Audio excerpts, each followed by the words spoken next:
Hey y'all, my name is Mare. Welcome back to my channel. Today we're going to be reading Like an Enneagram 4. So if you're new to my channel and you haven't seen one of these videos before, I am currently reading like each of the 9 Enneagram types and doing a series called Enneareads. I'll go ahead and link that playlist down below and up in the cards for you to go check out if you're interested. I highly recommend watching the previous Enneagram types before you watch this one, just because it will give you a lot of context for this video. But of course you don't have to if you're only interested in hearing my thoughts on the Enneagram type 4. That is also perfectly okay. Also, before we get into this video, don't forget to subscribe down below for more book-related content. I'm constantly uploading videos such as this one with different reading vlogs, TBR games, and wrap-ups that you won't want to miss. So today in the Enneagram 4 video, we're going to be seeing if I think I'm an Enneagram 4. So taking a step back, the Enneareads series is basically a self-discovery video series for me. I'm trying to find out which Enneagram type I am based on book recommendations and activity recommendations for each Enneagram type. I've done 1 through 3 already, and I still don't think that I found my perfect match. So I'm going to keep going until I've read like all the 9 different Enneagram types. Today we're focusing on the Enneagram type 4, or the individualist. Type 4s are the sensitive, introspective type. They're expressive, dramatic, self-absorbed, and temperamental. 4s are self-aware, sensitive, and reserved. They are emotionally honest, creative, and personal, but can also be moody and self-conscious. Withholding themselves from others due to feeling vulnerable and defective, they can also feel disdainful and exempt from ordinary ways of living. They typically have problems with melancholy, self-indulgence, and self-pity. At their best, they're inspired and highly creative. They're able to renew themselves and transform their experiences. Their basic fear is that they have no identity or personal significance, and their basic desire is to find themselves and their significance, to create an identity. So based off this summary of what an Enneagram 4 is, there are definitely things that I can relate to. I don't necessarily always feel misunderstood, but at the same time, I'm literally making a 9-part video series on my channel because I felt misunderstood by the Enneagram test. So maybe I do feel a little bit misunderstood by my Enneagram type that was given to me, but I don't necessarily feel like I'm misunderstood in general situations, which is definitely a quality of a type 4. I do find myself to be a creative individual, but not in the conventional sense. I definitely can't draw, I definitely can't write, I definitely can't do things that I would think a typical Enneagram 4 could, but I like to think that I have an out-of-box of way of thinking about things, and I do like to come up with new creative ideas and to just test them and really express my individuality. So I definitely do see parts of myself in a 4, and I definitely do sometimes feel like I don't have an identity and that I want to create one, but I don't know if it's my central focus. Now, we need to talk about the books that I'm going to be reading in this reading vlog. So I have 2 books that I'm excited to read in this video for you guys. The first is going to be Some Kind of Happiness by Claire Legrand, and this recommendation came from a blog, and the blog says that they recommended this book because I don't see this book very often, so you're unique. This book is a beautiful blend of heartwarming and melancholic, and you'll find the main character, Finley Hart, with her quirky list and blue days and forest kingdoms of Everwood, wonderfully charming. It's a complex and imaginative story, just like yours. Some Kind of Happiness is a middle grade contemporary novel following Finley Hart as her parents are struggling to figure things out, so she goes to live with her grandmother. And while she's at her grandmother, she explores this fictional place called the Everwoods. I'm definitely excited to share my thoughts on that book with y'all. The second book that I'm going to be reading for this reading vlog is We Are Okay by Nina LaCour, and this follows a young girl named Marin who is going to college and experiencing all these new things. And in her past, when she was in high school, she had something happen to her that she's going through a lot of grief from. And while she's at college over her December break, she is visited by her best friend from home, and they just sort of reconnect and get to know each other a little bit more. The recommendation for We Are Okay actually comes from Books and Lala's blog. She has a video recently where she read like her Enneagram type. She curated different book recommendations for each Enneagram type. She asked on Twitter and asked for your Enneagram type and then a link to your favorites bookshelf on Goodreads. So the reason why this book was actually selected is because a lot of Enneagram 4s had this on their favorite shelf. So it's interesting that I'm reading this recommendation based on that. I mean, I haven't used this list before because I was doing these videos before that list was publicized. I'm excited to read We Are Okay in this video in particular based off this list because it'll show that there's more empirical fact in it. Like the recommendations that I've been reading prior to this have all just been because people think that they'd be a good Enneagram recommendation type, but I really like how Books and Lala curated this list because it has more statistical backing to it. So if I end up loving this book, it could mean that I am an Enneagram 4 or more likely to be an Enneagram 4 because this is a favorite book of so many different 4s. I'm so excited to talk about both of these books today with y'all, and without further ado, we'll talk about Some Kind of Happiness now. So I'm officially halfway through Some Kind of Happiness by Claire Legrand, and I am really enjoying enjoying this one, and I actually think that this might be the best book recommendation that I've read for an Enneagram type yet, because this definitely embodies what it means to be an Enneagram 4. So Some Kind of Happiness is a middle grade contemporary novel, and it follows Finley, who is basically sent to live with her grandparents because her parents are struggling to figure things out. And this is very much just an Enneagram 4 book because Finley feels very misunderstood, similar to a type 4. She feels like no one understands what she's going through, and she's also very creative and expressive because she has this made-believe land called the Everwoods that she likes to write about and talk about with her friends, and it is just so cute. Like, this book is so good so far. I'm not sure if it's going to be like super emotional or if it's going to be uplifting. There's sort of a mystery subplot in this where something happened in the past in the location that she's at with her grandparents' house, and so Finley is trying to figure out with some of her cousins and her friends in the area. It's just really cute. I think that Claire Legrand does a really great job of just writing what it means to be in middle school, what it means to be a middle grade. I am just really impressed because I read Fury Born by Claire Legrand. I mean, I know we're all shocked that I've read that book. Have I mentioned Fury Born enough on my channel yet? Probably not. I love Claire Legrand's writing style, and she's just so versatile. I was really excited to see Some Kind of Happiness was an option for this reading vlog because I didn't even know she wrote middle grade, and seeing her writing style for this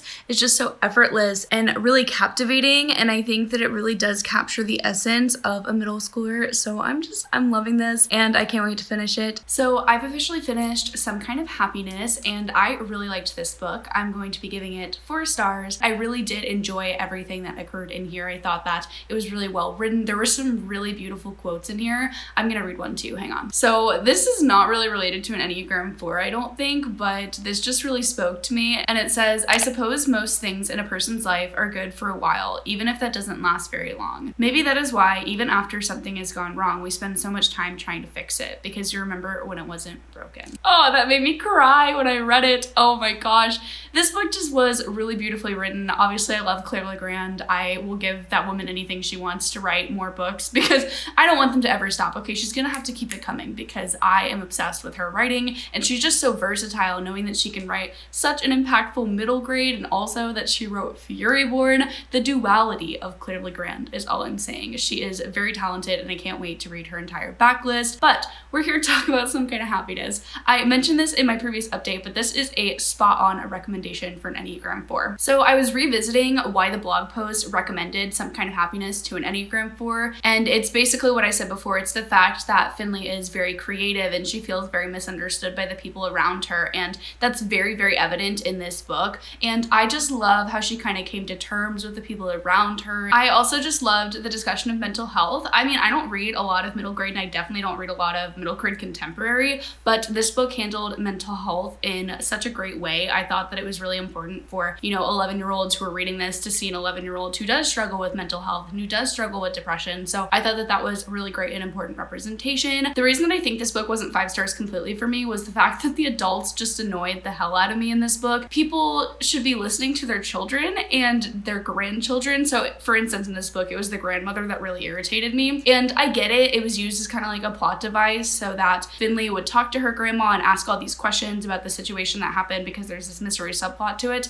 But I just hate it when adults don't listen to children. Like, that just bothers me so much. And I just felt like Finley was acting more mature than the grandmother was in some circumstances, so that was just a part that I didn't really enjoy, but it didn't overly bother me. Like, this book was still really heartfelt, very heartwarming, and I would highly recommend it if you're looking for a hard-hitting middle grade contemporary. Now, before we launch into my second book for this reading vlog, we have to do the Enneagram 4 activities. You guys already know you cannot have an Enneareads video without trying to live your best Enneagram lifestyle. So today I have compiled things that the internet has told me to do for an Enneagram 4, and I'm really excited to tackle these because some of them are a little bit different than what I would usually do, but also some of them I'm really excited for because, one, I'm gonna go thrift shopping, which is one of my favorite things to do, so I'm gonna take you guys with me in just 1 second. And we're also going to try something very interesting, okay?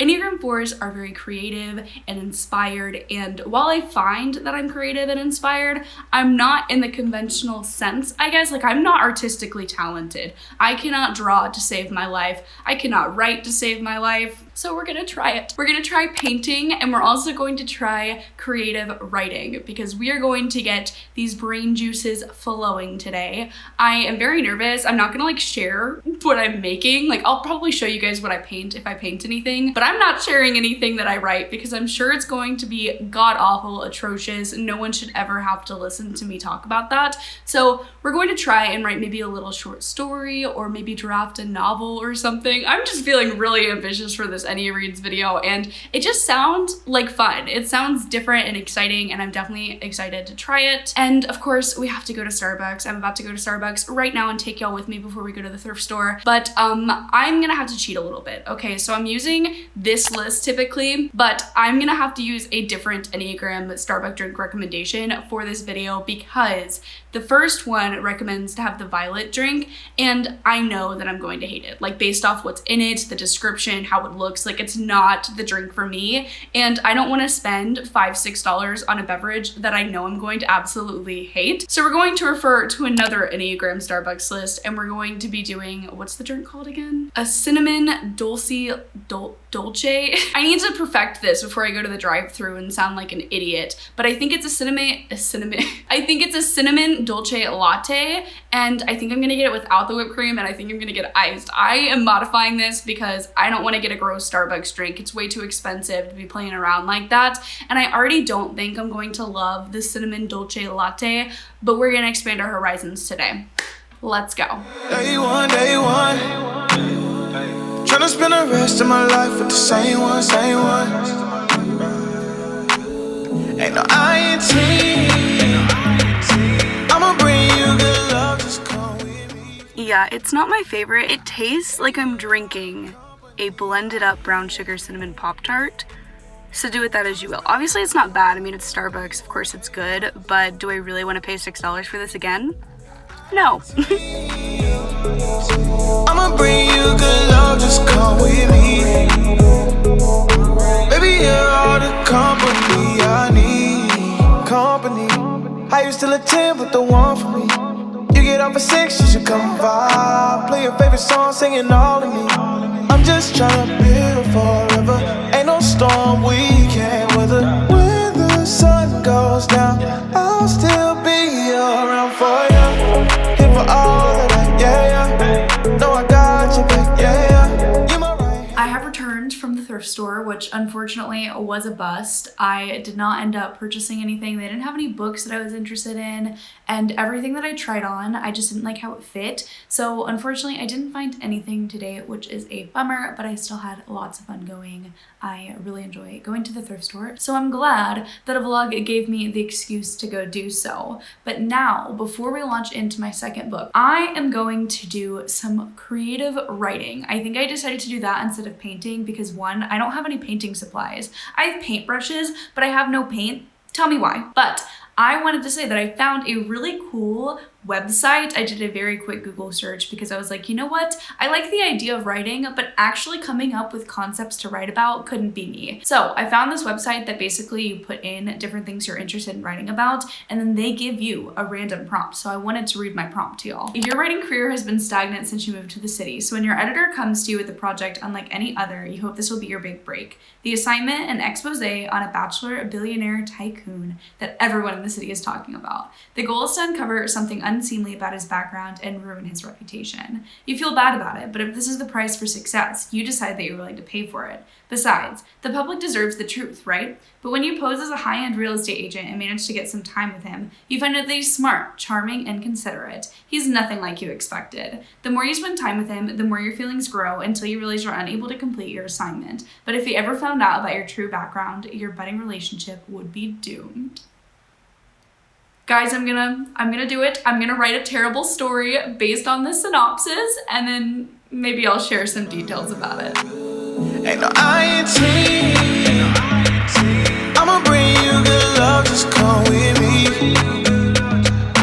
Baby, you're all the company I need. So I tried my hand at creative writing, and let's just say it didn't go well. I I like the idea of writing, but I don't actually like writing myself. I think that's just because, one, I hate having to keep up with a certain tense.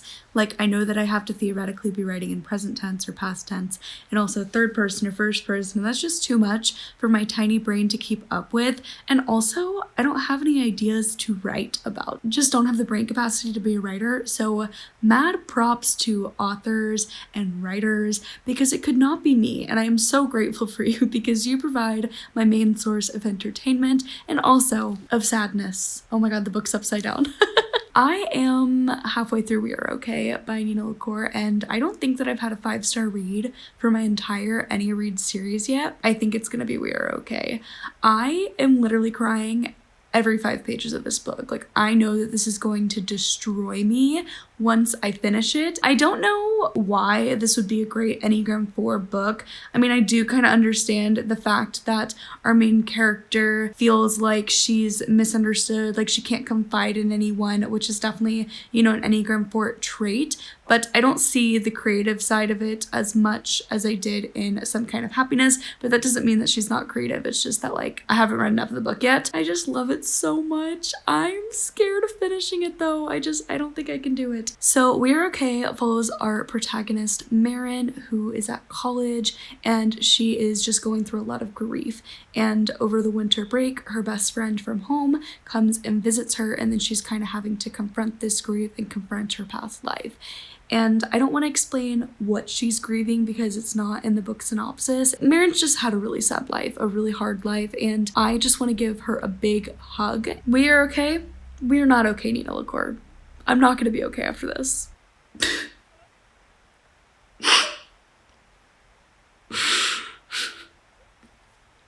I don't know why I decided it would be a good idea to pull out my camera as soon as I finished We Are Okay.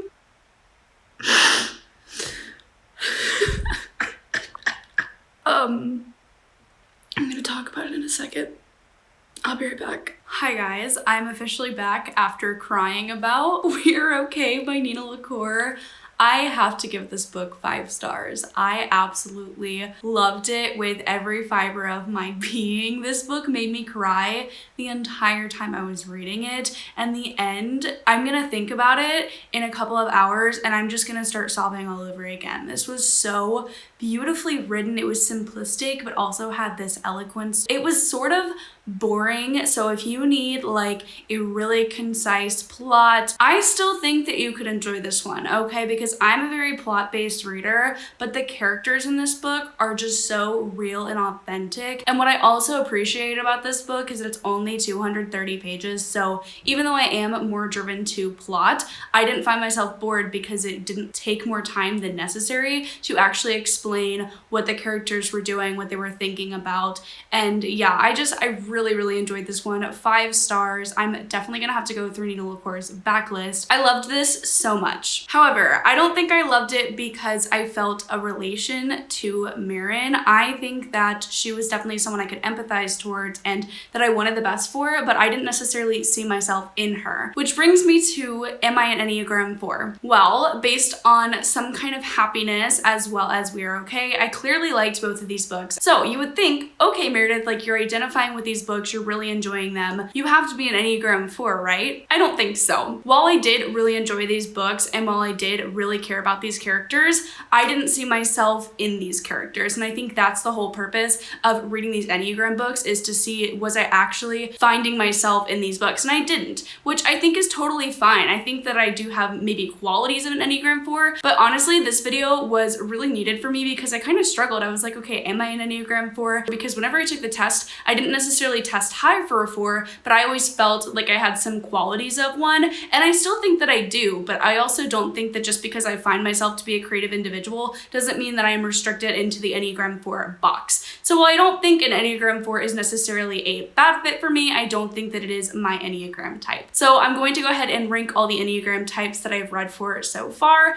and coming in strong at number 1 is still a type 3, then after that a type 1, then I'm going to put the Enneagram 4 because I did feel way more connected to it than I did type 2, but it still isn't a perfect fit for me. So that is it for this video today. Thank you guys so much for watching. Like always, I really appreciate it. Don't forget to like this video if you liked it. It would really help support me and my channel. I also have all my socials linked down below, as well as ways that you can support my channel, and I'll see you guys in the next video. Bye y'all!